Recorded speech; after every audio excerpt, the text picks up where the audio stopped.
It is now 6:31. We will go ahead and kick off our virtual panel discussion.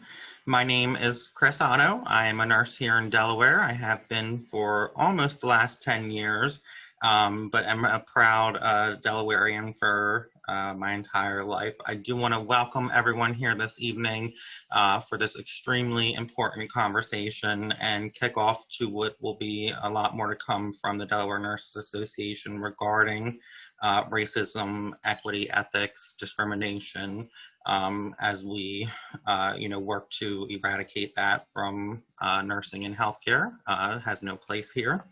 I do want to express the gratitude to the Delaware Nurses Association Board of Directors and our outstanding panelists. Anna Marie Flick and I, my colleague, will be serving as co-moderators. We have assembled for you a extraordinary panel of experts on this topic, and if anything, know that when you leave here, have faith that we have more knowledge and expertise, leaders, advocates, and allies right here in Delaware, and with the ability to fix this problem right here in our home state as well as nationally. So I'm so proud of our panelists. Few housekeeping items. This session is being recorded, so we do ask that you remain on mute other than our panelists throughout the duration of the presentation. Your continued participation in the panel discussion does serve as your consent for the recording, which will then be made available for members and allies after tonight's session. Another quick note, the Delaware Nurses Association does not offer any specific endorsements for any specific candidates for public office. We have assembled experts related to the content of the panel discussion, but do not offer that endorsement. I'd like to start by just reminding the participants about the Delaware Nurses Association position statement on racism and inequity that was published earlier in June, and we'll be releasing an update shortly. In addition to a position statement on care of community members with diverse sexual orientation and gender identity. Want to start with exactly what we put on the beginning of the position statement on racism and inequity, and that is simply the definition of nursing practice. Nursing encompasses the protection, promotion, and restoration of health and well-being, the prevention of illness and injury, and the alleviation of suffering in the care of individuals, families, groups, communities, and populations. There are no qualifiers in that definition of nursing. It is not white individuals, families, and communities. It is not the people that are able to pay for healthcare in individuals, communities, and populations. We care for everyone. The Delaware Nurses Association believes strongly that there is no place for racism and discrimination in nursing and healthcare, and will work to that aim collaboratively across the state to ensure that we practice without discrimination, racism, and bias. We are committed to living our code of ethics by using our expertise, compassion, collective voice, and partnerships to design, advocate for, and enact changes that create better systems of care. We serve all Delawareans across the state in the pursuit of healthy individuals and communities. And lastly, the American Academy of Nursing released a statement as well that sums up our next steps rather perfectly, so I will share that as well. We must not only work to eliminate systemic and institutional racism, personal racism, and unconscious bias, but we must also work to increase the diversity within our own profession and not succumb to the institutional structures and processes that can block openness and prevent change. Very well stated. Additionally, I will add the DNA's position statement on Senate Bill number 191. Congresswoman Blunt Rochester can certainly speak to this, but in response to this recent demand for reform, the Delaware Legislative Black Caucus announced a package of racial justice legislation known as the Justice for All Agenda that was released on June 10th.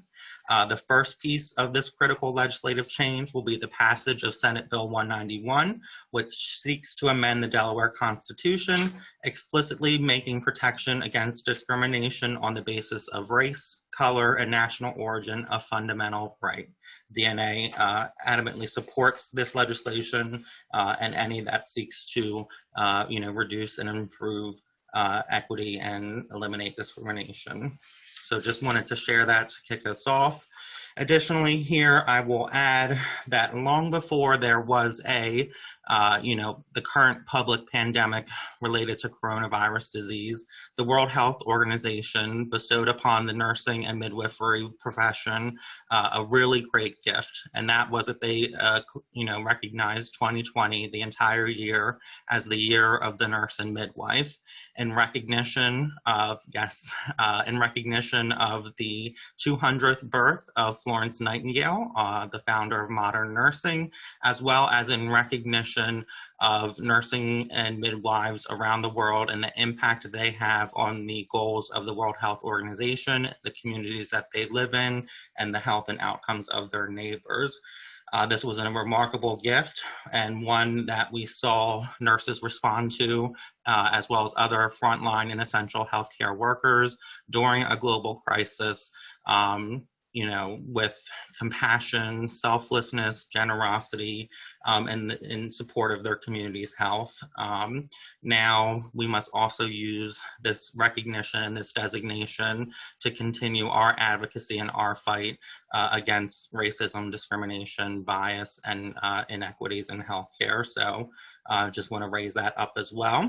And then finally, before I turn it over to Anna Marie, my colleague, I will make one very important special announcement from the Delaware Nurses Association, and that is the creation of a special task force on equity that we have created and are looking for expertise from nursing and really any health professions to join as we solidify our commitment to the ongoing conversation, solutions, advocacy around equity for all. So that is a special task force on equity. If you are interested in participating in that, we will be reaching across not only nursing associations, but other groups within the state of Delaware to create collaborative solutions. If you are interested in participating, you can send an email directly to contactdna@denurses.org. Again, DNA has approved the creation of a special task force on equity, and we are very excited to announce that in conjunction with tonight's panel. So at this time, I want to introduce Anna Marie Flick, your co-moderator and my fellow colleague. Anna Marie. Thank you, Chris, and good evening, everybody. Like Chris said, my name is Anna Marie Flick. I am a proud Delaware nurse. I have been a Delaware nurse for 13 years now, and I'm also the chair of the Advocacy Committee for the Delaware Nurses Association. So just to explain why this is such an important topic for us to cover and take on as a nurses association. As Chris just stated, the DNA has committed to advocate for the protection against the discrimination and on the basis of race, color, national origin, sexual orientation, and gender identity, all of which are fundamental rights. The focus of equity and non-discrimination is actually deeply rooted in our nursing profession. Each of our foundational documents as nurses highlight the nurse's role in health, human rights, and the reduction of health disparities. In Section 8.3 of our Nurses Code of Ethics, it states that nurses collaborate with others to change unjust structures and processes that affect both individuals and communities. Structural, social, and institutional inequalities and disparities exacerbate the incidence and burden of illness, trauma, suffering, and premature death. It goes on to state that nurses must recognize that health care is provided to a culturally diverse population in this country and across the globe. Nurses should collaborate to create a moral milieu that is sensitive to the diverse cultural values and practices. In addition to our Code of Ethics, it's also mentioned in our nursing scope and standards of practice. The most recent edition, Standard 8, calls for a culturally congruent practice, What this means is their definition is the registered nurse practices in a manner that is congruent with the cultural diversity and inclusion principles. This standard actually has many competencies under it that nurses are expected to follow in their practice. Some of which are required include that the registered nurse considers the effects and impact of discrimination and oppression on practice within and among the vulnerable cultural groups, demonstrates respect, equity, and empathy in actions and interactions with all of our healthcare consumers, and advocates for the policies that promote health and prevent harm among culturally diverse and underserved or underrepresented consumers. Lastly, here in Delaware, another one of our foundational documents, specifically for our state, according to the standards of nursing practice set forth by our Delaware Board of Nursing, registered and licensed practical nurses shall practice without discrimination as to age, race, religion, sex, sexual orientation, national origin, or disability. It goes on to say they must also respect the dignity and rights of clients regardless of their social or economic status, personal attributes, or nature of health problems. The DNA is dedicated to not only having this dialogue tonight, but continuing this conversation as we move forward as nursing professionals to better serve our community at large. So we hope that you'll join us. I'm going to hand it back over to Chris. Thank you, Anna. I'm going to go ahead and introduce our panelists at this time, and then we will jump into our questions.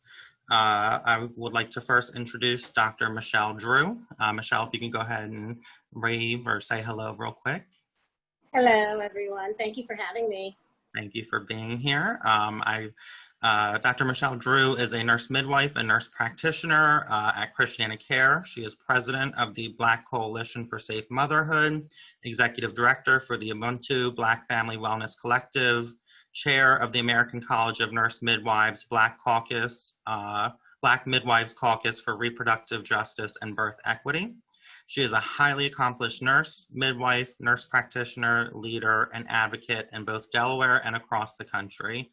Michelle is a native Delawarean, born 18 months after the assassination of Martin Luther King Jr., during a time when African-American men and women did not have the same access to education, services, and healthcare. She is the first generation in her family to graduate college with 6 degrees, including a doctorate in nursing practice. Dr. Drew spent a great deal of time with her great-grandmother, a community midwife in the 1940s and 1960s, who served as one of Michelle's many mentors. Dr. Drew's accomplishments related to health equity, disparities, racism, and advocacy are vast. In January 2019, with help of family and friends, she founded the nonprofit organization Ubuntu Black Family Wellness Collective, with a mission to address healthcare inequities of African American families right here in Wilmington, Delaware. She serves as a student mentor in the ACN, American College of Nurse Midwives, Midwives of Color Mentoring Program, the community partner for the Black Mamas Matter Alliance. In 2019, Michelle was also appointed as a consultant to the Joint Commission's Technical Advisory Panel on Perinatal Safety, and she has served as a member of the ACNM's Diversity, Equity, and Inclusion Committee, as well as a voting member of the American Society of Tropical Medicine and Hygiene Committee on Global Health. Thank you for being here, Dr. Drew. Thank you for having me. Next up, we have Dr. Donna Casey. Donna, if you can wave and unmute and say hello real quick. Hi, everybody. Good to see you. Thank you for inviting me. I'm honored. Thank you, Dr. Casey. Dr. Casey received her associate's degree in nursing from the State University of New York, her bachelor's degree in nursing and master's degree in clinical biomedical ethics from the University of Virginia, and her doctorate from the University of Nevada. She has over 30 years of professional nursing experience. Dr. Casey has held health system ethics committees, has led health systems ethics committees providing leadership in education, policy, and clinical consultation. She served on and chaired the American Nurses Association Ethics and Human Rights Advisory Board, where in collaboration with the ANA, she contributed to the body of knowledge designed to address ethical issues at the state, national, and international level. Most recently, Dr. Casey started Family Nurse Consulting to provide health advocacy and enhance medical decision-making and advanced care planning. Additionally, Dr. Casey serves as adjunct faculty and a hospice nurse. Welcome, Dr. Casey. I would like to introduce Sarah McBride. Sarah, if you can go ahead and unmute and say hello. Hi, everyone. Thanks so much for having me on, Chris. Thank you, Sarah. Sarah is a personal, someone I look up to personally. She is an advocate, author, and currently the National Press Secretary for the Human Rights Campaign, the nation's largest LGBTQ civil rights organization. In 2013, Sarah led the successful effort to add gender identity and expression to her home state of Delaware's non-discrimination laws. Prior to that, she worked for Governor Jack Markell, and in 2010 for former Attorney General Beau Biden. Sarah made history in 2016 when she became the first openly transgender person to address a major party political convention when she spoke at the 2016 Democratic National Convention in Philadelphia. Thank you. Anna Marie. And I'm here to introduce the rest of our panelists today. My first is Dr. Hicks. Dr. Hicks, could you unmute and say hello? Hello. Dr. Hicks graduated from Howard University with a bachelor's degree in 1991 and completed his Doctor of Medicine degree at Indiana University School of Medicine in 1995. After completing his residency and chief residency at Mount Auburn Hospital in Cambridge, Massachusetts, Dr. Hicks completed a fellowship in general medicine and faculty development at Brigham and Women's Hospital and earned a Master's of Public Health degree from the Harvard School of Public Health in 2001. In 2014, Dr. Hicks was appointed to serve as the Vice Chair of the Department of Medicine and Section Chief of the General Internal Medicine at Christiana Care Health System. In January 2017, Dr. Hicks became the Q.R. Sharp Jr. Chair of the Department of Medicine and the physician leader for Christiana Care's Acute Medicine Service Line. In July 2018, Dr. Hicks was appointed physician leader at Christiana Care's Value Institute. Recently, Dr. Hicks has been promoted to Christiana Care's Chief Medical Officer for Wilmington Hospital. Dr. Hicks is the recipient of numerous clinical and research awards and is nationally known for his research on healthcare disparities. His research has been related to three areas: the effect of patients' racial and cultural background on the treatment and clinical outcomes of chronic disease. Number two is the development of and assessment of interventions aimed at improving quality of medical care and the reduction of disparities in care. And the third is community-based participatory research to identify and address healthcare disparities. Welcome, Dr. Hicks. Our next panelist is Representative Melissa Minor-Brown. Unmute and say hello, Representative Minor-Brown. Hello, everyone. Thanks for having me, Anna Marie and Chris, and thank you, everyone, for jumping on this evening. Representative Melissa Minor-Brown is passionate for advocating and empowering her community. Representative Minor-Brown answered her calling to serve over a decade ago. She graduated cum laude of her class in both practical nursing and registered nursing degree program at Delaware Technical and Community College and launched her nursing career at the Department of Veterans Affairs VA Hospital in Ellesmere, Delaware. Representative Minor-Brown went on to achieve both her bachelor's and master's degree in nursing science, executive leadership at Wilmington University. After 7 years of service at the VA hospital, Representative Minor-Brown turned her attention to where the need was greatest, the community, taking on responsibilities working with assertive community treatment teams before reaching down to serve the less fortunate as a statewide nursing educator for the Department of Corrections. Professional, devoted wife and mother of a teenage daughter and a preschooler, Representative Minor-Brown remains committed to her community of Newcastle, Delaware. Representative Minor-Brown was recognized as a Delaware Today top nurse in the May 2018 issue of Delaware Today magazine. Welcome, Representative Minor-Brown. And last but certainly not least, we have our U.S. Representative Lisa Blunt Rochester. I'd like to say hello. Mute. First of all, good evening, everyone, and thank you so much to the Delaware Nurses Association. And I will yield the time that you would read my bio to the program, so you don't even have to, if it's, don't even worry about it if it's long. I'm your Congresswoman. I'm on Energy and Commerce and on the Health Subcommittee, and I am just pleased as I don't know what to be a part of this impressive, incredible event tonight. Thank you so much for having me. Well, thank you so much for joining us, Congresswoman. Okay, Chris, I'll hand it to you. Let's jump right into it then. So for the participants, as previously stated, please remain muted throughout the presentation. Panelists, Anna Marie and I will alternate asking the questions, and we will also call upon you to, respond so that we can keep everything flowing smoothly. Our first question for panelists are, what are your perspectives on racism and inequity within society, healthcare, and nursing? Start us off broadly here with Congresswoman Blunt Rochester. Wow, that is such a big question. I wish I was not the one starting with the answer. I think it is a big question, and it's a loaded question as a Black woman in America. I mean, you think about this, when you say what are your perspectives, you think about it as a person individually, and we think about it as a society and as a country. And I consider it a disease.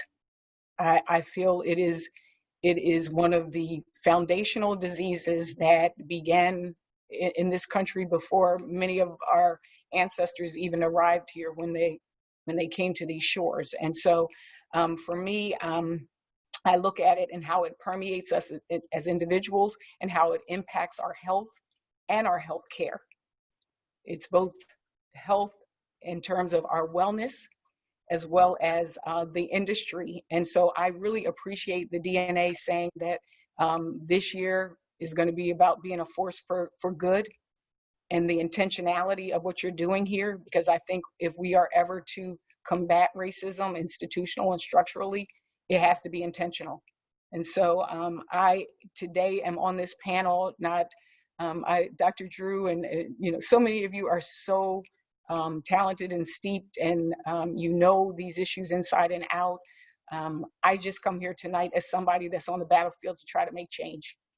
And many of you know these issues, and I think later some others are gonna talk about some of the specifics, but I would just say it's something that we live with. It's something that needs to be eradicated, and it's something that is both internal and external, and it requires each and every one of us to work diligently every single day because we're worth it, and so are our children. So that's all I'm going to say on that big question, is that I believe it's a disease that we must heal. Thank you, Congresswoman. Let's jump to Representative Minor Brown. What are your perspectives on racism and inequity within society, healthcare, and nursing? There we go. I had to unmute myself. Well, first, let me just say, I agree with our Congresswoman. It is a disease. Racism is a public health crisis. And let me just say it one more time for the people in the back, and since we're on Zoom, for the people on page 2 and 3, racism is a public health crisis. And it exists in all of those areas that you mentioned, society, healthcare, nursing. It affects the healthcare worker and it affects their patients. And they all kind of intertwine in some way. There's this unfortunate, deep-rooted perception that people of color are not good enough or worthy enough or smart enough. There's this perception that people of color don't take their healthcare seriously or their education seriously. Or that African Americans are more susceptible, we hear this all the time, African Americans are more susceptible to be diagnosed with chronic illness such as diabetes or heart disease. We've been stamped, we've been labeled, but we haven't really faced the reality of why these stigmas really exist.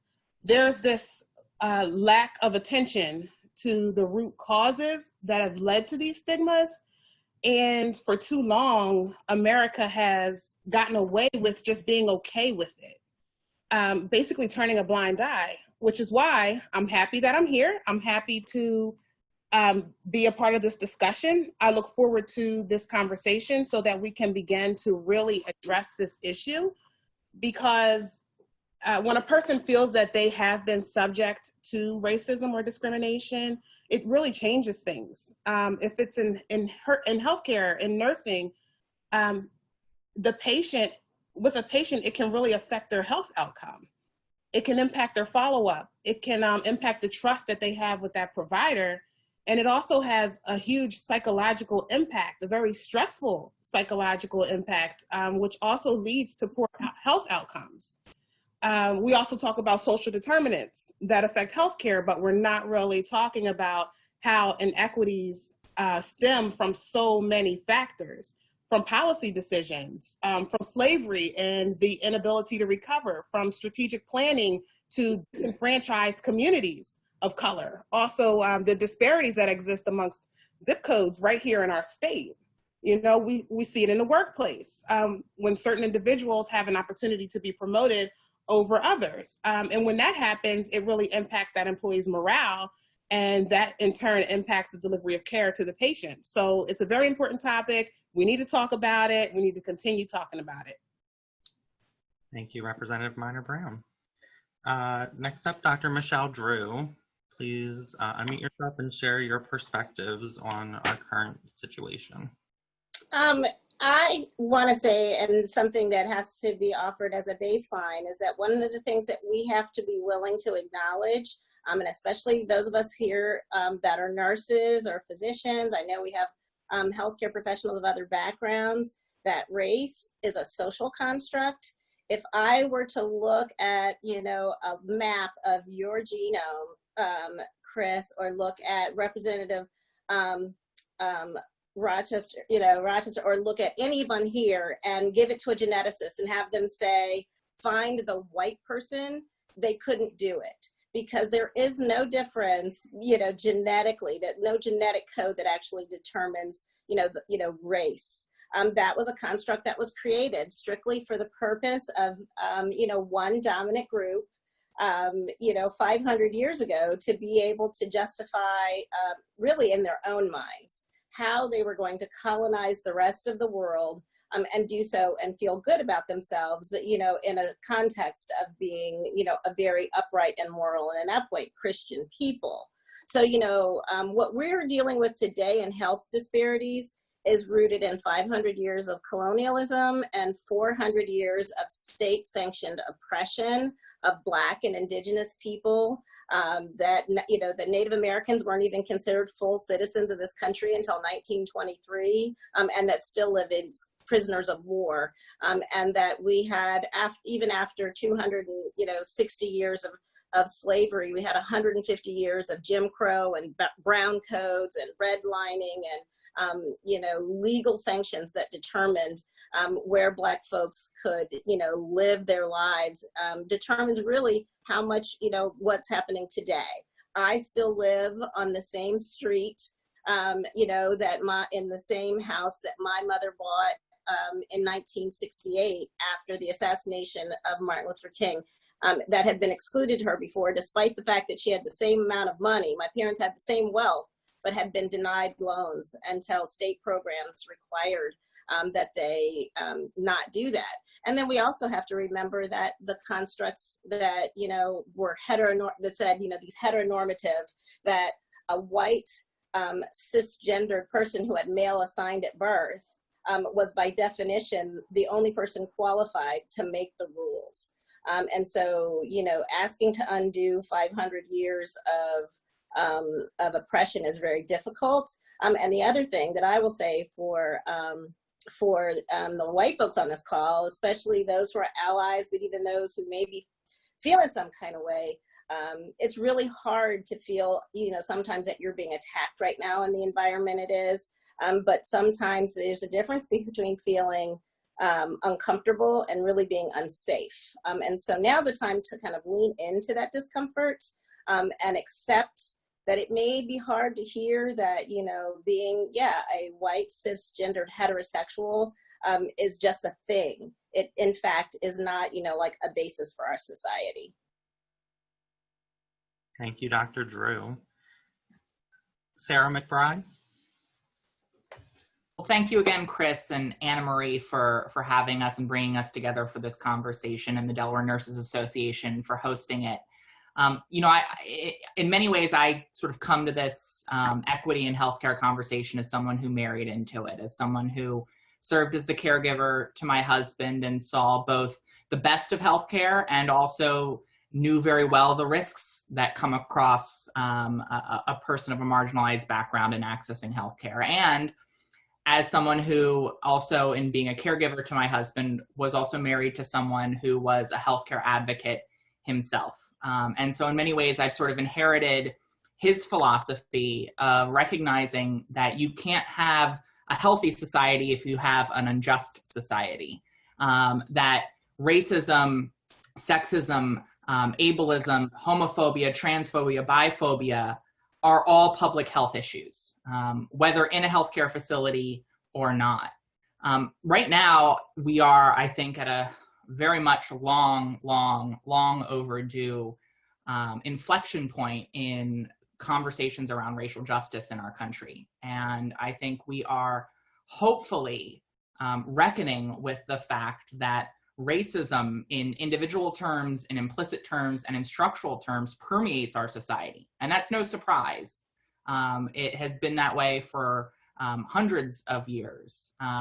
But I believe that we're at a critical inflection point. And as a white person on this call, I know that that comes with a responsibility. As a white person who comes to this call, who strives for allyship, I wouldn't necessarily call myself an ally. I don't think it's my place to proclaim that. But as someone who certainly strives toward allyship, there is a responsibility on those of us with privilege, particularly in conversations around race, to use our voices, to elevate the voices, the experiences of folks of color, of people who too long have been excluded from these conversations, too long have been excluded from these decision points. And I think what's so important as we do that to recognize is that all of the issues around social determinants of health, all of the issues around access to healthcare, all of the issues around poverty and unemployment and a lack of insurance, they are all compounded, particularly for folks of color who live at the intersection of multiple marginalized identities. Black transgender women, gay Black men, Black women in our society in general. And to recognize that as we have this conversation, which I really am so appreciative that the Delaware Nurses Association is approaching this conversation in this manner, is to recognize that all of these issues are linked. That a person of color who's also gay, unless we achieve dignity and justice on sexual orientation and race, they will still be unsafe if we've only made progress in one. And so I think as this conversation continues to move forward, we got to recognize that reality, that those prejudices don't just add upon one another, they multiply one another. And that all of us, as we move forward, have to recognize our role in addressing all of the inequities that we face, particularly and starting with racism. Thank you so much, Sarah. At this time, I'd like to invite Dr. Casey or Dr. Hicks if they would like to comment on as well, or yield your time to the next question. Everything was so well stated by our panelists. This has not happened by design, and that was well articulated. So I'm happy to yield to the next question. Thank you. I will yield as well. Very well articulated by our panelists. Thank you so much, all. Thank you. Anna Marie? Our second question is, how do racism, inequity, bias, and aggressions affect health outcomes of our African American and other minority community members? Congresswoman, can we start with you?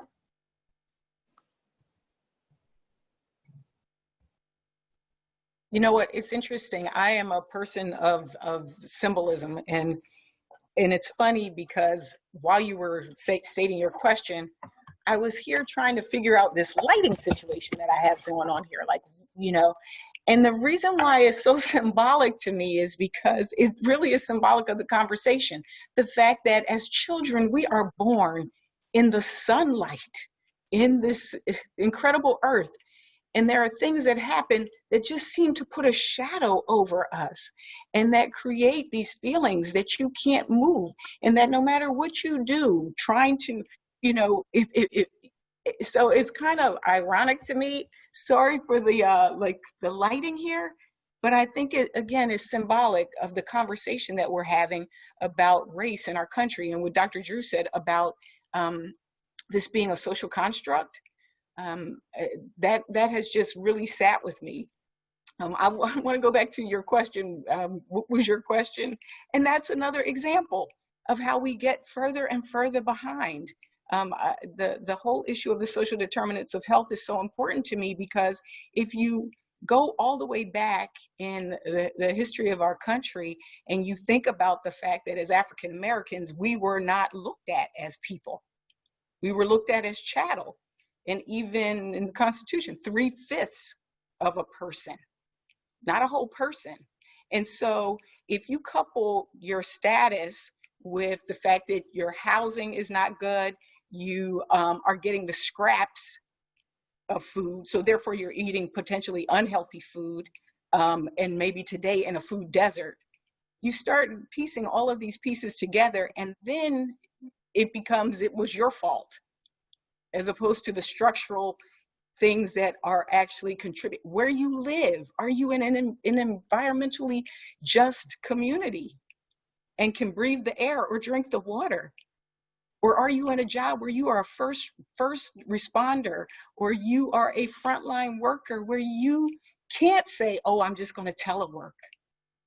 All of these different things do contribute to this conversation. And so as the sun started to set, it just became, it just reminded me of the weight and the heaviness that racism plays in our entire society. I totally digressed, but I think it really, for me, that's what racism does. That's how it contributes to our health. And that's why it's important not only that we have access to healthcare, but that access be equitable, culturally competent, that the people care. And the fact that you're having this conversation is so powerful right now. Because as was said, it's not the difference between safe and uncomfortable. We have to get comfortable with uncomfortable conversations right now. That's why I wanted to be on the call. And I don't know if it was Chris or Mimi, I can't remember who invited me, but that's why I wanted to be on this call, because all of these different pieces, and why nurses are so important, is because you more than anybody are touching people. My daughter was born by a midwife right here in Delaware. But that also, back to the social construct, because I value that experience. And it wasn't tied to, oh, I have a title and I therefore have a degree and therefore you should reimburse me at a certain rate. But people do need to be reimbursed and paid for the work that they do. So as I'm getting lower and lower trying to see you, I want you to know that part of this conversation too is about shining a light on this very present moment in our history and doing something about it. So I'm going to turn it back over to you, Chris, because I'm about to preach. So. Thank you so much, Congresswoman. That was very moving. Dr. Hicks. I'm loving being part of this panel. I should come to more Nursing Association meetings. I would say a couple of things. So in healthcare, we frequently focus on how to improve quality, how we improve outcomes. There's a whole field called process improvement. You know, that the father, quote unquote, of process improvement was a guy named Deming, who said that every system is perfectly designed to achieve the results that it gets. And I think in response to the first question, our panelists did a wonderful job articulating that this is a systematic design. It's a construct that is yielding the disparate outcomes, the shorter lifespan. In a neighborhood 5 minutes from me in Wilmington when compared to Hicks in Delaware, just because of where you're born. That's a system construct. It's a system construct that led to my father dying prematurely of cardiovascular disease when I was a 20-year-old college student at Howard. The differential rates when the panelists mentioned that we are stamped as having more chronic diseases like hypertension and diabetes.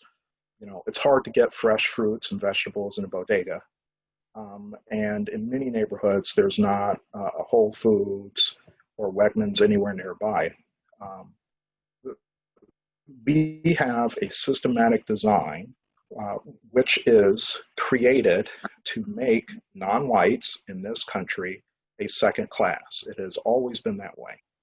And as a result of that systematic design, you can, you know, it's easier to buy a gun in certain neighborhoods in Wilmington than it is to buy a fresh tomato. That influences our health and well-being.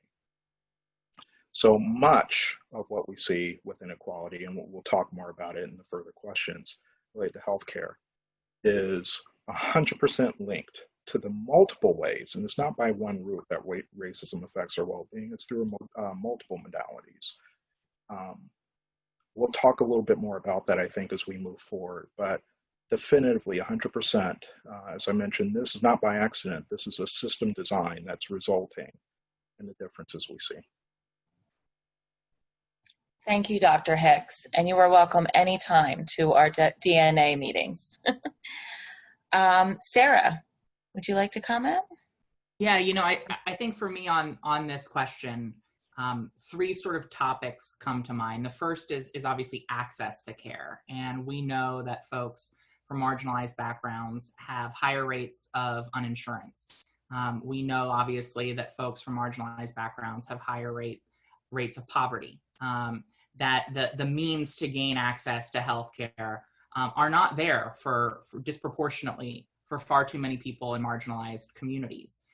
Then I think about climate and care and actually the quality that a patient receives in a healthcare facility. And we know that even the most well-intentioned person, if they are not intentional and if we are not intentional about providing them the resources they need, can see their own biases and their own discomfort get in the way of quality care and even unintentionally provide substandard care. I remember when my husband, who was a transgender man, was going through radiation and chemotherapy, every single time we had a new healthcare provider, whether it was a doctor or a nurse, and I have to say the nurses were the heroes of my husband's battle with cancer, but every single time we had a new provider, we would worry about whether that provider would be bringing with them prejudices and biases that would result in substandard care. And obviously, when you're worrying about cancer, at the same time that you're also worried about whether this provider is,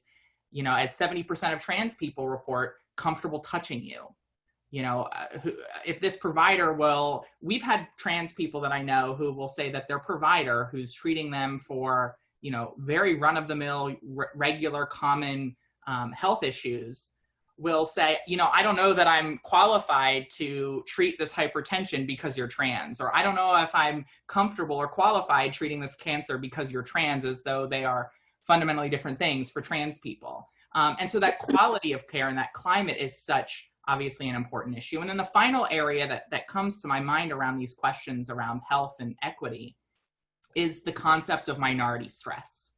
And I think you can't go into a conversation around health equities and disparities for marginalized communities without recognizing that just living in this society, no matter how sort of privileged in other ways one might be, no matter whether they face, you know, tangible, quote unquote, discrimination or violence, just living in a society that is designed against your success and your identities creates such a level of stress to navigate that it has a negative impact on your mental and physical health.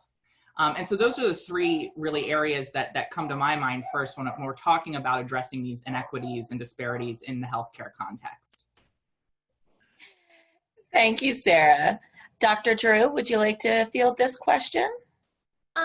I would, and you know, I think that Dr. Hicks and Sarah really summarized it well by, when I'm explaining this to nursing students, because I'm adjunct faculty at Texas Women's University and give the lecture to the family nurse practitioner students every year on cultural humility. You know, it breaks down really into 4 different areas, and it's the structural racism, that that Dr. Hicks well described, that says, even to this day, what people see on the outside has really determined for, even the last 150 years and even to this day, where Black people live, work, grow their families, play, and where we're educated. So when we think about, one of the things I often tell people to do as an interesting exercise is look up the zip code where you work. Specifically, or if you work with a large African American community, look up the zip code where your clients live. And in the state of Delaware, where we take the SAT as a standardized test throughout, you'll see that the zip codes that have the lowest SAT scores are frequently in those same zip codes where we talk about some of the worst health outcomes. But that's not an accident. When I bought, the house next door to my parents when I moved back home, I had a loan that was pre-approved. And then when I wanted to buy the house on my street in the house next door to my parents, the bank suddenly withdrew the financing. I was pre-approved for like 3 times the amount that the house that I eventually bought cost. But simply because I wanted to buy a house in a problematic neighborhood, suddenly there was a problem, and it didn't happen until the day we were supposed to go to closing. Luckily I had the ability and the means, to, develop alternative financing pretty quick, and had cash to make a sizable down payment to make it easier for the bank that eventually financed me to feel comfortable in this high risk neighborhood. But my neighbors don't get to choose that. And then I also find it interesting when people ask me, why don't you move? So that's structural racism. And then we think about institutional racism. We think about, the wage gap.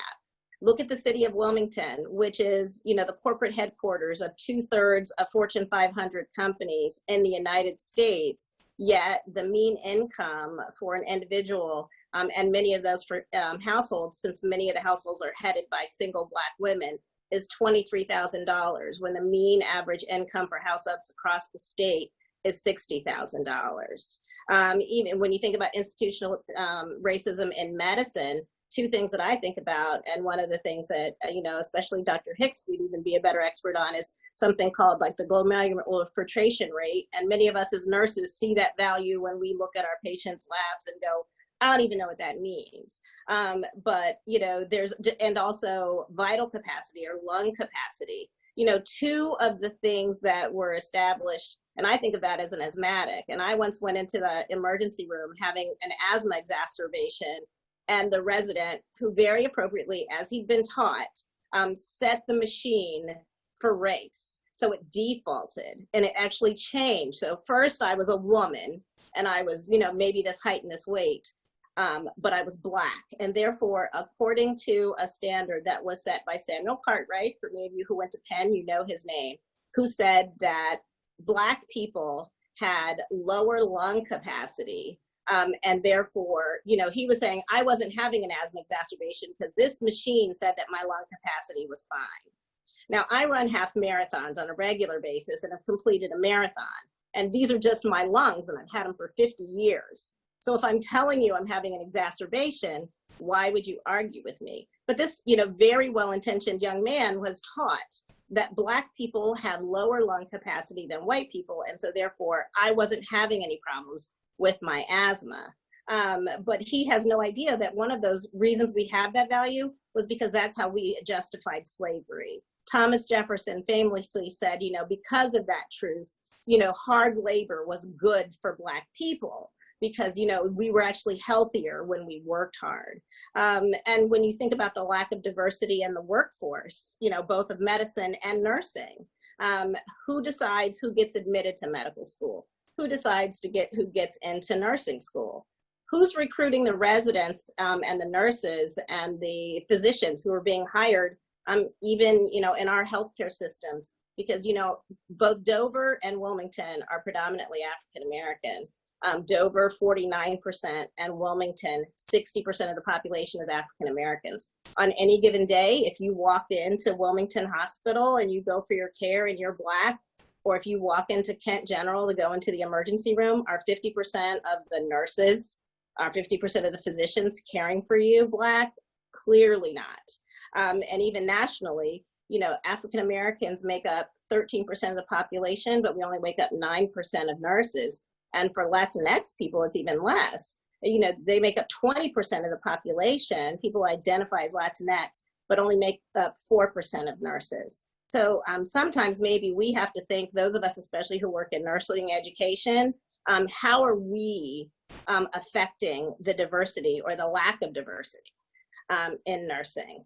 And then we think about, you know, the next thing we think about is interpersonal racism. And that means, how do I take my biases that I have about people who don't look about like me, and how do I exercise them when I'm caring for patients?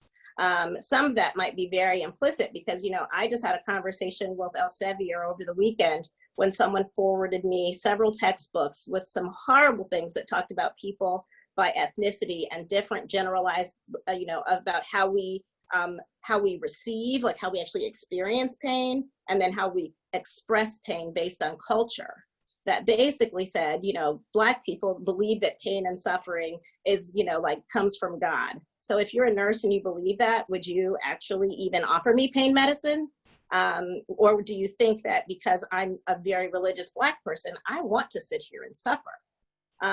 And there was an article that was just released over the weekend that even looked at children, and it said children who undergo appendectomies, that Black children are given less medication than white children and are more often denied opioid pain medicine and given ibuprofen and Tylenol, whereas white children were treated with opioids. So that might say, and it's easy as not for us as nurses, we often say, you know, damn the patriarchy, and, you know, looking at physicians and how terrible they are. But you know what? Every one of those Black children who didn't get opioids when they had just had surgery and had been suffering for hours before their diagnosis, there was a nurse. So what was the role of the nurse to advocate for that child to be treated fairly? And so that's how interpersonal racism comes into play. And then that last form of racism that we often don't think about is the racism that you actually internalize. So, you know, as a Black person, we are told that we're not going to be listened to. We're told not to cause any trouble. We're told not to be loud, especially as Black women. Don't go into the healthcare setting and be loud because they'll call security on you. Or, you know, maybe you've already been told by healthcare providers over and over again that, you know, the reason you have high blood pressure is because you're Black. The reason that you have diabetes is because you're fat and lazy. And you need, you know, I've heard, you know, the reason that you don't have, you know, that you have more asthma is because, you know, blah, blah, blah. And after a while, you start to believe it. And so you don't even speak up for yourself. So racism is like this big thing. And, you know, structural racism, maybe what we think of as like white supremacy, you know, and then institutional racism is that we don't even think about how the structures in healthcare were built, you know, and then, you know, interpersonal. How do you exercise your thoughts and beliefs about people who don't look like you when you've been told that, you know, white is the norm? And then how do you think about yourself if you're a person of color, or, you know, that, you know, I just deserve this. And so do you advocate for yourself? Or are you even want to but are afraid to? Thank you so much, Dr. Tro. We're going to move to the next question. Chris? All right, thank you, Anna. Our next question is, what do nurses need to know about the history and current state of structural and individual racism in order to effectively address and implement changes? And I will start with Congresswoman Blunt Rochester. I know. Well, I guess I would say you might want to start off with the doctor, since he is actually in the medical field, and you might have more insight than I do. But I did share a little bit up front because I believe just the history of our country and what the perceptions of who we are, whether it was indigenous people or slaves that were brought to this country, has permeated the foundation of who we are. There were so many things that Dr. Drew said, though, that I really wanted to touch on. You know, everything from the opioid issue. I mean, being in Congress, I watch as, you know, and this has been an issue. I'm in the Congressional Black Caucus, as well as, you know, the full Congress and the Democratic Caucus, and even issues of the opioid epidemic, and how the reason why initially it was perceived as a white epidemic was because we weren't being prescribed the pain medications. And so, you know, even that kind of bias that happens then translates into programs, funding. It continues to sort of perpetuate things. And we had another hearing where we had people talking about the whole issue of maternal mortality, and how we see these outcomes that are just unacceptable, you know, you would think for our country, but it wasn't based on income. It was also, you look at Serena Williams or Beyonce, they have all the assets available to them. You know, I take a step back myself and think about the fact that I got high blood pressure in my 30s because I was working at DHSS trying to get another Office of Minority Health. I mean, that's the kind of the stress, and it is historical. It is in the fabric of our country. And recently I listened to a podcast, the 1619 podcast from the New York Times, and there was a whole podcast about healthcare. And if you get a chance, please listen to it. It was interesting because they talked about the first Black woman doctor in America. First of all, she was a nurse before she became a doctor. And secondly, her name was Rebecca Lee Crumpler. She was born in Christiana, Delaware. Yeah. The first Black woman doctor in our country. I asked a group of teachers last week, did they know who she was? One person knew. We don't even know our history.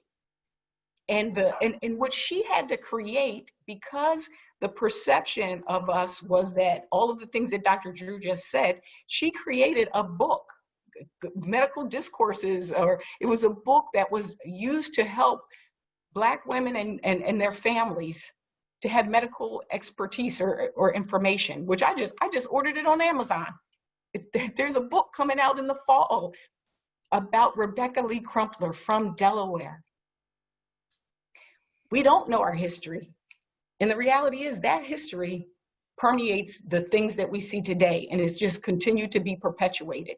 And while I know I'm supposed to be off of this call at 7:30, I have to say that in this present moment, we cannot let this go by without us having real, meaningful action and outcomes. It can't be another conversation. It can't be another program. It can't be just a law that doesn't translate into change, because people are dying. And for those who aren't dying, the quality of life is not to the fullest potential, not living in the sunshine. So there are 4 A's for me. One is awareness, why this is so important, what you're doing. We have to be aware of what is the history, what our history is, what's happening now, and what we want to see happen. We have to acknowledge it. It's one thing to be aware, it's another thing to speak it out and be truthful about it. We have to act on it. And that is what you guys with the Legislative Black Caucus here in Delaware has done in terms of putting forward the bill and also those other laws for Justice for All, and what we're trying to do in Congress. But each and every one of us collectively and individually. I'm now telling people when they want me to give a speech about, to their Black network or their women's network, I want to talk to the boss first. Where is that person's heart? What actions are they taking? No, I'm not just going to be on for show. I want to see what you're doing.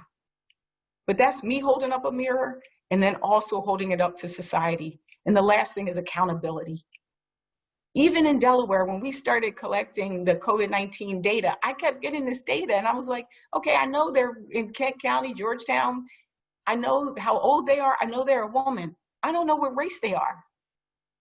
Nationally, we weren't even collecting data on race. And once we did, it magnified what we already knew. These disparities are not new. These inequities are not new. And we have an opportunity in this moment to make a change. We have an opportunity. So for those of you who saw the play Hamilton and rented Disney Plus for 1 month or whatever to see it, at the end he said, legacy is planting seeds in a garden you will never see. Well, right now we can plant some seeds that we can see. But every one of us has to hold up that mirror to ourselves and hold it up to society and hold it up to our own institutions and organizations. And I thank the Delaware Nurses Association for holding up that mirror and for bringing folks around the table to do that together. Again, my heart is with you because ultimately, for those of you who know, I lost my husband at the age of 52 from a ruptured Achilles tendon, blood clots to his heart and lungs, and he passed away. He was a vegetarian. He worked out every day, same stressors as many of us. But what I learned from that dark moment is that we are only here for one thing: love. Love each other, love yourself, love this planet, and if you believe in God, love God. That's all we're here for. This is just a manifestation of that. Love each other. Thank you, guys. I love you. I got to go to my next meeting, but please stay connected with us and let us know how we can help you do what you're trying to do so that we can have the legacy that we want to leave for our children and our children's children. Thank you, guys. Thank you. Participants, we will continue this conversation acknowledging Congresswoman Blunt Rochester's incredible leadership and advocacy. God bless you. Thank you for being here. Bye, guys. I'm reading your comments too. So bye. Bye-bye. All right. A quick note as well, I do see some questions coming through the chat room. I do want to encourage them. We may not get the time to address them, but the DNA received the questions submitted ahead of time from participants, and I'm noting those that are coming through the chat, and we are committed to working with our panelists to get you answers for those questions in another medium. At this time, I will call upon panelist Dr. Hicks to share from your perspective, what do nurses need to know about the history and current state of racism in order to effectively address and implement changes? Dr. Hicks. Things have been really so well stated, and Dr. Drew nicely articulated the constructs of racism and defined them perfectly. Let me say a couple of things, and I'll try to be succinct. Everywhere we have examined health care and health outcomes, in each arena, going back to 1922, we have found substantial differences solely based on this phenotypic construct, the view of someone as Black or white. As we began to collect more data about non-Black, non-white populations in our more diverse multicultural society, we similarly find differences in health care and outcomes. As pointed out, we see it everywhere from the severity of chronic disease to prenatal screening, to adult vaccination, to the administration of curative therapy, to mortality from HIV, right? To hospitalization rates. You name it, we found disparity there. So the first thing I would say it's important for us as we move to fixing the problems, the moving finger, having writ must move on, is that nurses really should, and we ought to make sure, just as we need to and have done an insufficient job with physicians, PAs, and others, as we need to be cognizant of what we actually are doing. We do have a construct, and we continue to teach antiquated data that was never really supported by research or by genetic research or anything else that teaches us to treat people differentially based on characteristics that are really not viable characteristics in terms of health physiology. So that's one thing that has to change. We all have to be educated, better educated from the very moment we enter our schools. Okay, so I think that's the first thing. The second thing that I think is important is that we have to understand that prescribing therapy in an equal way isn't ever going to get us equitable outcomes. Okay? You wouldn't take a kid who's 6'2" and give him the same bicycle you would a kid who's 5'8". If you both want them to be active, you tailor interventions for the population you want to achieve positive outcomes. And as we talk about improving what we do with healthcare delivery, we frequently think about rising the tide of quality, but we never talk about doing so differentially so that the gap closes. So the second thing I think it's important for all nurses to understand, one, is that everywhere you look, because of our systematic design, you will find inequality. Okay, the research has been done. The second thing is to solve that inequality, we have to think about sometimes using differential interventions, and I mean this in a positive way, right, the bicycle example, to meet people where they are in order to achieve better outcomes and equitable outcomes. The third thing that we know is that you are less likely, for instance, to have a disparity between referring a Black woman for cardiac consultation when you compare her to a white woman, Black man, or a white man, right? When the person who is doing the history taking is non-white. In settings where diabetics were cared for by populations that look like them, what we call concordance, self-participation, management, and health outcomes were better.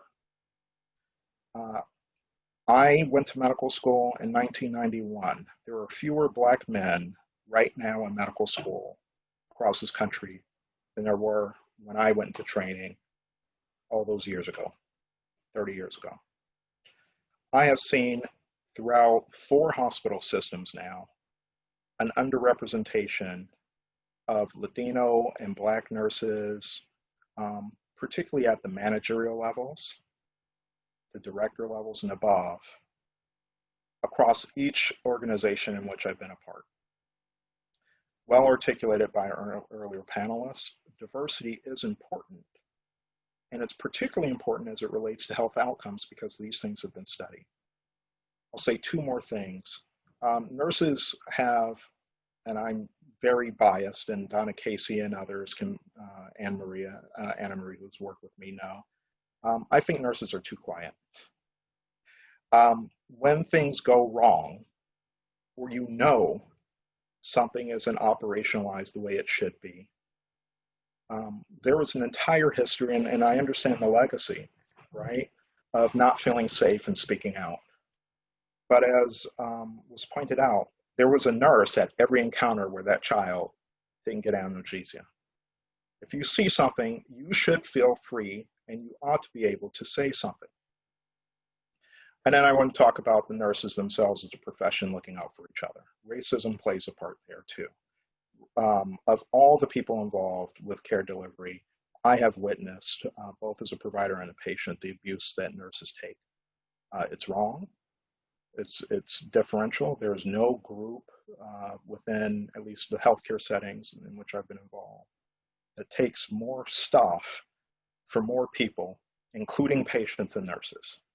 Okay, it's wrong, and every time I talk to a nurse, I say I'm sorry about all the abuse nurses take.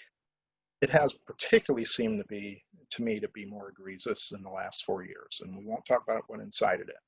But what I will tell you is that there's an increasing comfort level with the verbal and physical abuse of gender and sexual minorities, racial and ethnic minorities in the nursing profession by patients.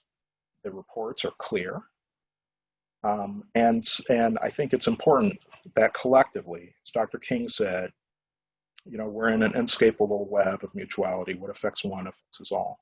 So the entire profession, as you're doing as part of the Delaware Nurses Association, needs to take this on and needs to support each other, advocating for policies to protect nurses and making that clear anti-racist statement that abuse because of who you are by patients and providers like myself shouldn't be tolerated.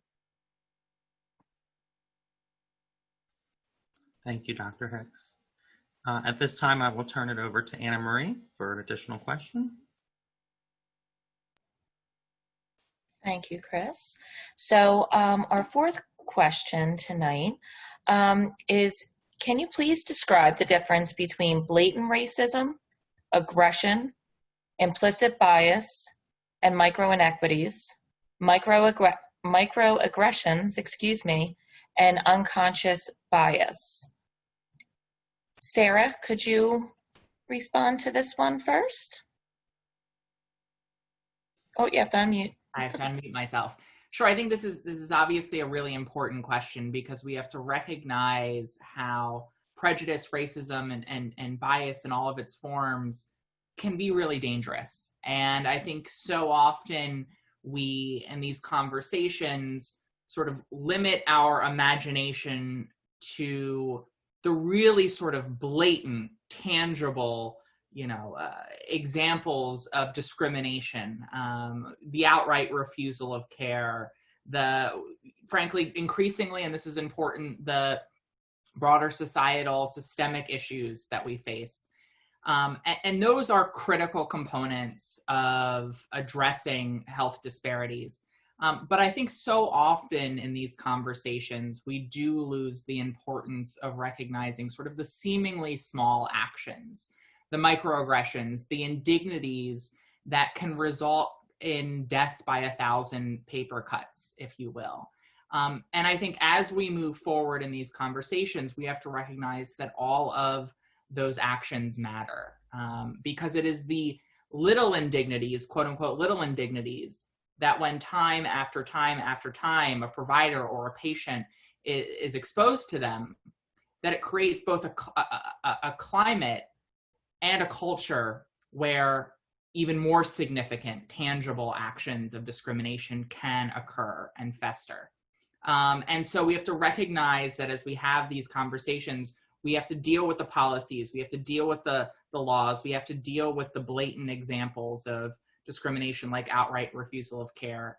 And we have to deal with those seemingly small indignities that people have. And I just want to go back briefly to a point that was made earlier, which is that we're at I think a really important sort of moment of reimagining society for a whole host of reasons.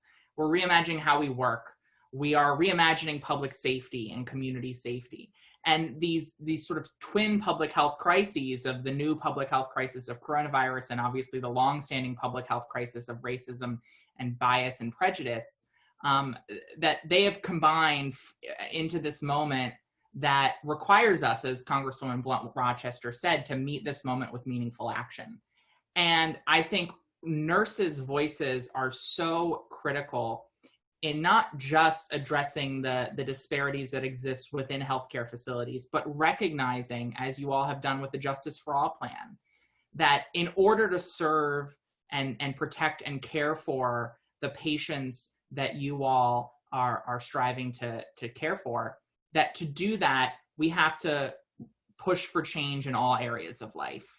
And I think there are, frankly, no folks better than nurses in our society to help lead that conversation and to demonstrate that, as Audre Lorde said, there's no such thing as a single issue cause because no one lives single issue lives.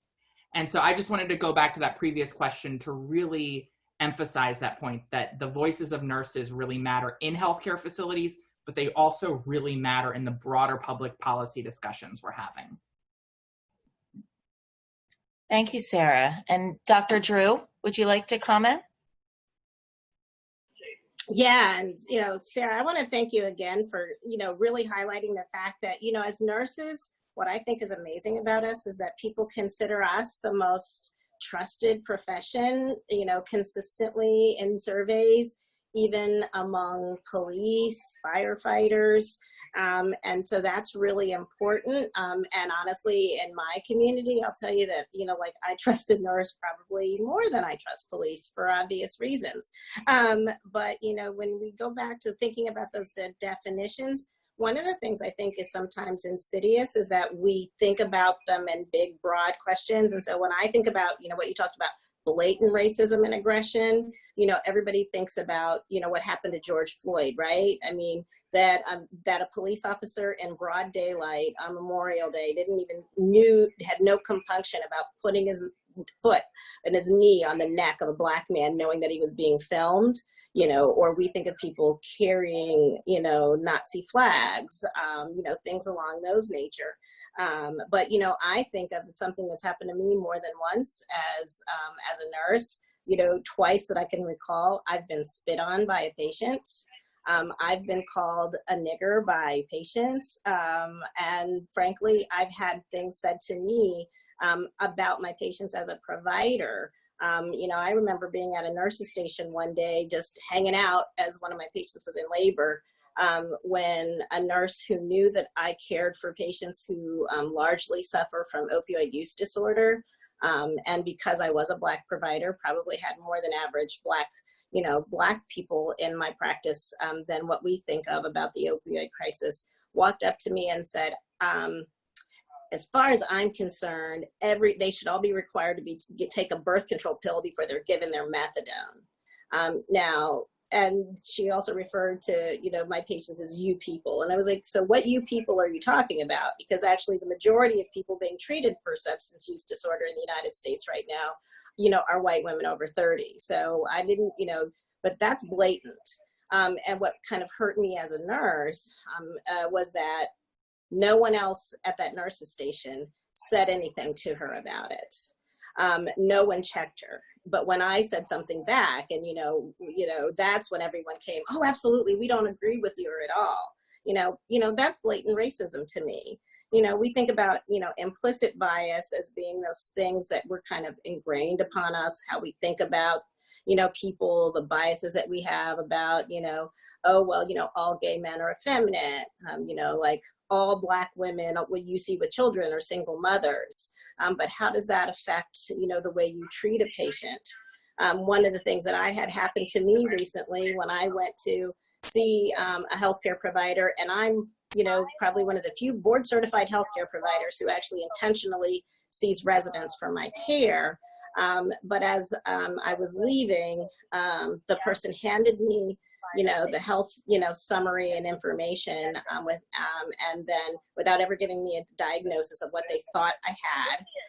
And then when I said, would you like to talk about it, said, something along the lines of, oh, I don't want to use a lot of big words. It's like, would you like to go back and look at my salutation on the top of, the thing? I know because my medical assistant built it. It actually says Dr. Drew, like Dr. Michelle Drew. So whether, she'd know that I'm not a physician, but anybody who holds a doctorate, you could probably have stood to reason that I'd be able to understand medical jargon, or at least, be knowledgeable about my body. But she saw a Black woman and then assumed that I wasn't educated. And if that's the case, when you're talking to somebody with complex medical conditions, do you even bother to invest the time and energy? And then, we talked about micro inequities or microaggressions, and those are a lot of those subtle digs that happen. And, when I think about those as a nurse, I think about how people, I intentionally arrive to work sometimes an hour early than everyone else, because I've been told all my career, well, the Black people are always late. So I'm intentional about showing up well beyond, before I need to, because I don't want people to say that about me. But then I also go back to thinking about, when I was a nursing student and when we were all facing those challenges, because nursing school's hard. And I went to Del Tech and started out as an ADN, so I'm going to say it was extra hard. And, having people assume that, maybe it was too hard for me. Maybe you can't handle this. Maybe you should drop out. I did have a child when I was in school, but I was partnered, but it was assumed that I was a single mother. It was assumed that I financially couldn't afford it. And even when I've sat in hiring interviews, some of you have probably sat in a nursing interview and had somebody who was perfectly qualified, and maybe they were Black or Latinx, maybe they were openly gay, maybe they were trans, and they were perfectly qualified and interviewed really well. But then after that person left, you got the, I just don't think they're a good fit. Those are microaggressions, and they happen every day in healthcare. They happen towards us when we're, with each other, but also happens when people of color aren't around. And so one of the things that we have to be willing, for those of us who really don't feel comfortable, is being willing to push back. Because, you know, I even think about one situation that was really unfortunate, and that's happened since George Floyd, you know, was a situation where a nurse, and many of us are aware of it because it happened publicly on social media at one of, you know, the largest hospitals in our state, posting on a forum about Black Lives Matter. And she made the comment, you know, like, Black people have everything because we gave it to them. And she happens to be a labor and delivery nurse, and she happened to have worked in the, you know, she was currently working in the second largest hospital in the state, and actually had worked in the largest, Christiana, where I worked. So somebody who believed that I had been given everything by charity because I was on welfare and didn't work hard and was lazy, how does she treat the patients that she works with every day when she's caring for them? How did she treat the Black nurses that were working with her every day? How did she treat the CNAs or the patient care technicians that were working underneath her? How did she treat the Black physicians that she worked with? Was she the person who went back and always sent those nurses back, you know, like, that resident, that doctor, I don't think they're competent. Because clearly somebody who would really think that Black people were given everything doesn't value us as human beings, and I don't really believe that she could have been a very good nurse. So, you know, I really applaud the white nurses, both, you know, in this state who may be on this call, but many of the people nationally, because this was all on a social media platform, who pushed back at her, but not only pushed that back at her publicly, but actually went to the entity where she worked and said, this person is dangerous because you can't think like that. And respect other people. So that's just how we do it. And, you know, we do it in little ways, whether it's like, you know, like at a small level, at the micro level, right next to each other, but also in big levels, you know, that we see visibly and shockingly in public. Said, I want to provide about 10 minutes or so for our ethics expert, Dr. Donna Casey, to discuss for our participants, how do those foundational nursing documents, such as our Code of Ethics and Scope and Standards of Practice, guide nurses in provision of nursing care to all humans? How can nurses address ethical dilemmas specific to care of diverse populations? And what are your expert recommendations to nurses regarding racism, health equity, and serving as anti-racism advocates? Dr. Casey. Thank you, Chris. And it's an honor to be here and to be a part of this incredibly important conversation. Racism and equality, they're a reality, but they're strictly prohibited in the nursing profession. There's no room for racism in nursing, and the stories that Dr. Drew just shared are breaking my heart.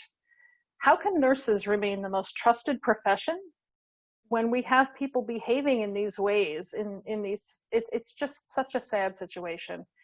And as a profession, nurses owe society an exploration of that disconnect. And I think that this panel discussion and the future working group is a really important step, and I'm honored to be a part of this discussion. So thank you so much for inviting me.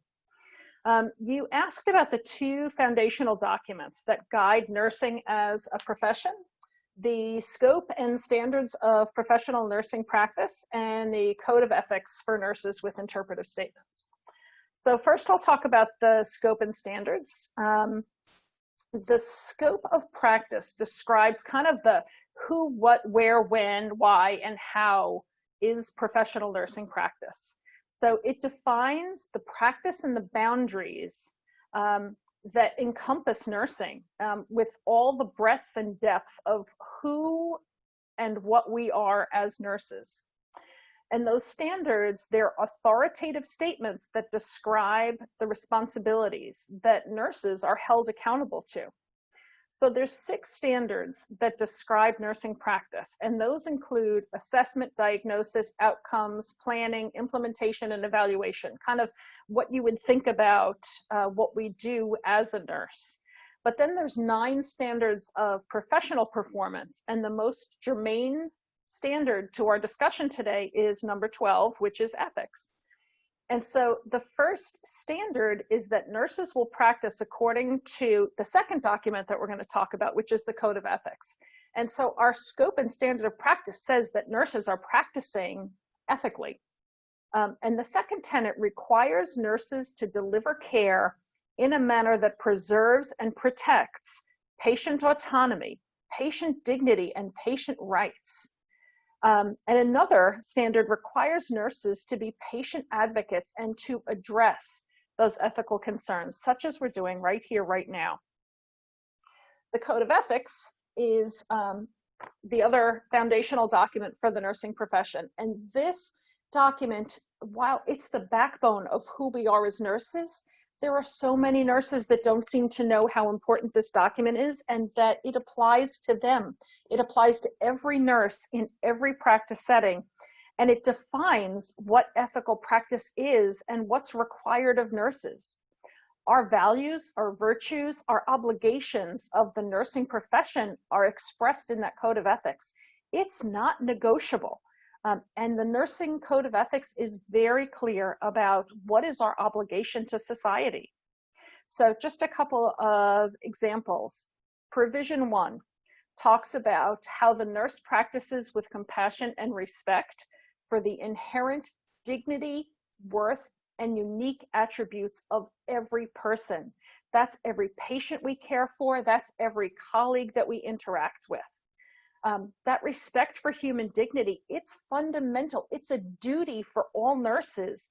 These stories that Dr. Drew just shared, I know they're pervasive. And so, we as a profession have got to do some introspection and understand what is going on and where have we gone awry and how do we bring it back. Those nurses, us nurses, we have to establish those trusting relationships. How else can we provide effective nursing services if we don't have patients that trust us? And how can we build those trusting relationships when there's prejudice and bias? We can't. Provision 2 talks about the nurse's primary commitment. It's to the patient, whether it's an individual or a family or a group or a community or a population. Every care plan must reflect the fundamental commitment of nursing to that uniqueness and worth and dignity of the patient.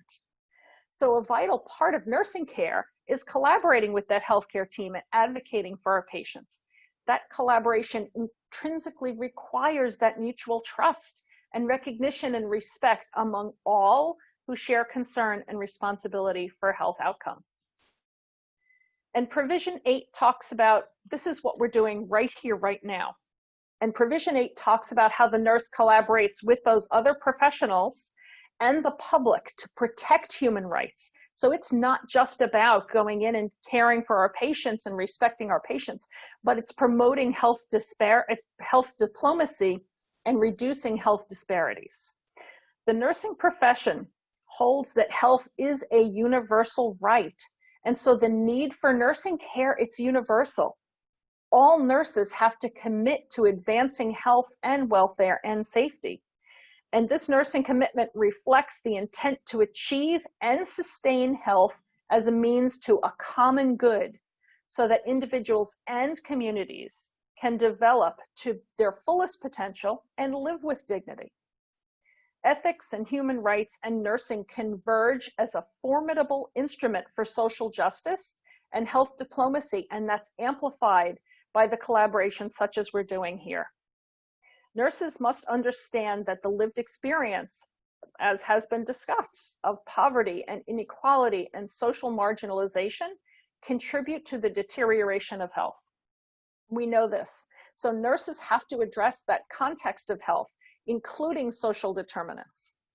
Nurses have to lead collaborative partnerships in order to develop effective public health policies like Dr. Drew and our representatives are doing, working on projects, working on legislation and programs that promote health, prevent illness, restore health, and alleviate suffering. Nurses need to collaborate with others to change unjust structures and processes that affect the people in the communities. Structural, social, and institutional inequalities and disparities exacerbate the incidence and burden of illness, trauma, suffering, and premature death, like we've talked about. And all of this, it's in our Code of Ethics.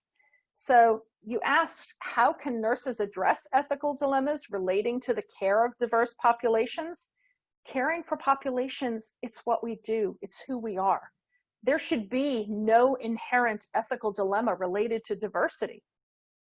Ethical dilemmas may arise from a lack of understanding or respect for diversity, from cultures or values that may be different from that of the nurse. And autonomy is a primary value in American healthcare. Individuals may make healthcare choices that could be different from what the nurse may believe is in the patient's best interest, and that is a source of ethical dilemmas. But as long as the patient is making that choice, having all of the information that they need to make that informed choice, nurses should advocate and honor to support that choice and that patient. There are some cultures where autonomy is not a prevailing value, and it's vital for nurses to know their patients and respect their culture so that healthcare decisions can be respected. Values are as diverse as our society, and nurses have to understand what their patients and families value so that we can be present and support those values. So in over 20 years of ethics expertise, I've seen many situations where a lack of understanding of those values contributes to poor relationships between nurses and patients and families. Appreciative inquiry. It's the art of respectfully inquiring about things that nurses don't understand. And it's the first step in seeking to understand how we can support our patients and our families and our communities and prevent ethical dilemmas from rising. Relationships and respect are the strongest prevention strategies that I've seen to prevent discord and enable effective patient advocacy. Our code of ethics asserts that nurses are leaders who collaborate to alter systemic structures that have that negative influence on individuals and community health. And so that respect for persons must extend to all individuals with whom we interact. And that includes our patients, our families, our communities, our leaders, our professional colleagues. We have to maintain a professional, respectful, caring relationships. And we have to create that moral milieu, as Dr. Hicks mentioned, to meet that societal obligation. It's what we owe society. Thank you so much, Dr. Casey.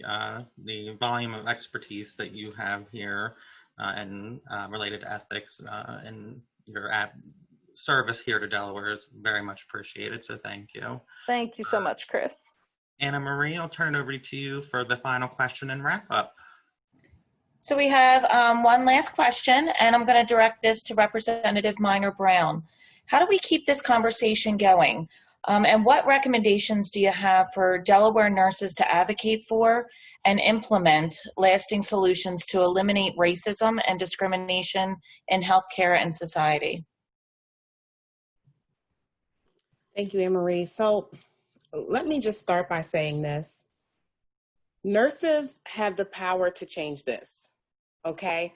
When everything goes haywire in the world, like right now with COVID-19, people look to nurses. They look to us to be the healer.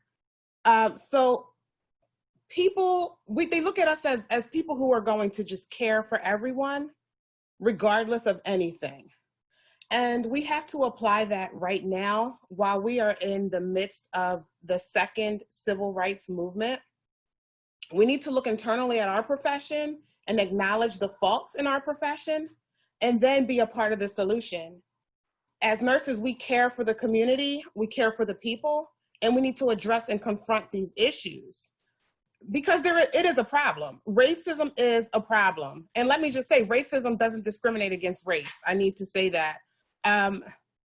But we know it exists. We know that it's an issue, and it runs so deep that people think if you're not calling someone the N-word or if you're not shouting out a racial slur, that it's not racism. But if there's no true explanation for why you didn't go that extra mile for that brown patient, but you did it for the white patient, or to leadership, if there's no true explanation why the nurse with little to no experience was promoted over the well-seasoned nurse with brown skin, then you need to call it what it is. And that's where the problem lies. But we can be those change makers as nurses. As a profession, we can do better. And I believe that we will do better.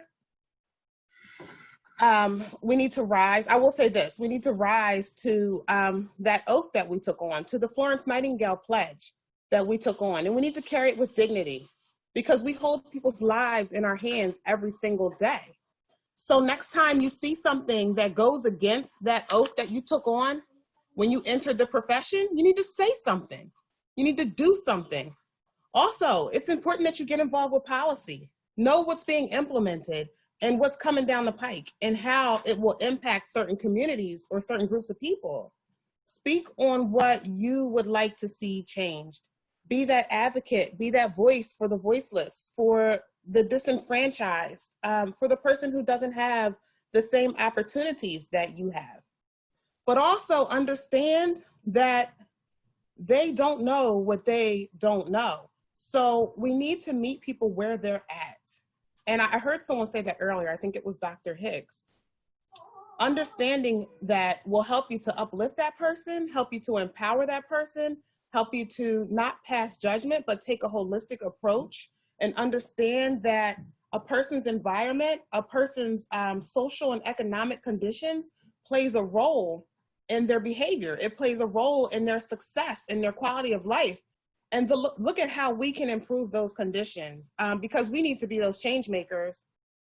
Now, moving forward into our next legislative session, you know, COVID-19 has put a damper on things when it comes to finances, right? Because Delaware is at a deficit. But I don't really think you can put a price on eliminating biases, eliminating racism. I'm working on one bill with Senator Townsend, who I believe he is actually on this call, and it's health in all policies. And what that is it's a collaborative approach that integrates and articulates health considerations into policy making.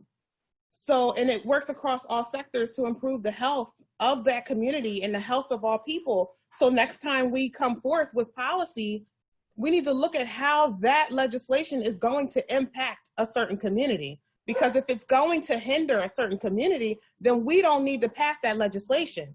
And we've seen how policy can really hinder communities. And we've let it happen for too long, and we have to stop it. And the thing is, you just have to speak up. You have to speak up and say something about it. Chris, was it Chris? Somebody mentioned earlier that, or it was Dr. Hicks, you mentioned earlier that nurses sometimes stay quiet. And that's so true, but we have to stop doing that. And Dr. Drew mentioned that, you know, African-American nurses sometimes are looked at as the loud nurse. You know, I historically have been looked at as the loud nurse, the angry person. You know, I try to remind people it's not really anger, it's passion. You know, it's not really anger, it's passion. I just speak up. It's hard for me to stay quiet, but everybody needs to take that on. And I think if we can take that on and lead with our morals, lead with our values, and remember why we came into this profession, we can get this done. And that is all I have to say. Thank you so much for that response. So we're going to wrap things up, but we would like to express our sincere gratitude to all the panelists tonight for taking time out of their busy schedules to take part in this important discussion. It was overwhelmingly moving and an eye-opening experience, and I can personally say it led to more questions for me, more questions to ask my colleagues, my patients, to have a better understanding.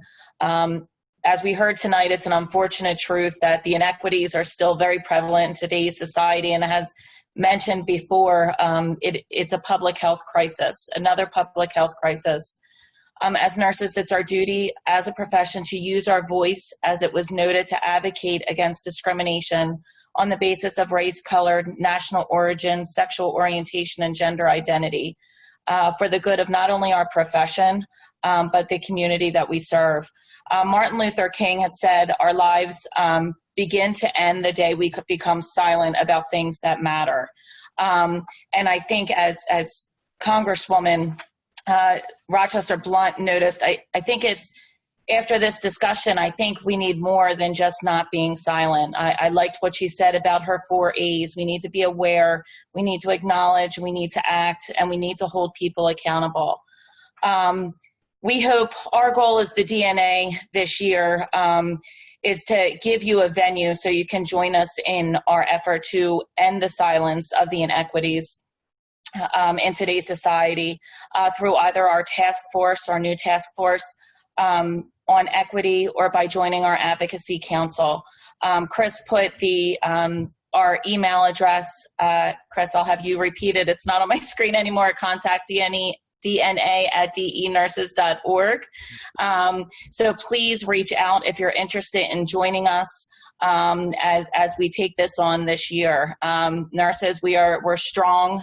We have a voice, and most importantly, we have our numbers. So we can truly make a change. Thank you to the panelists again, and thank you to everyone for joining us tonight. And we hope to continue this discussion throughout the year and beyond.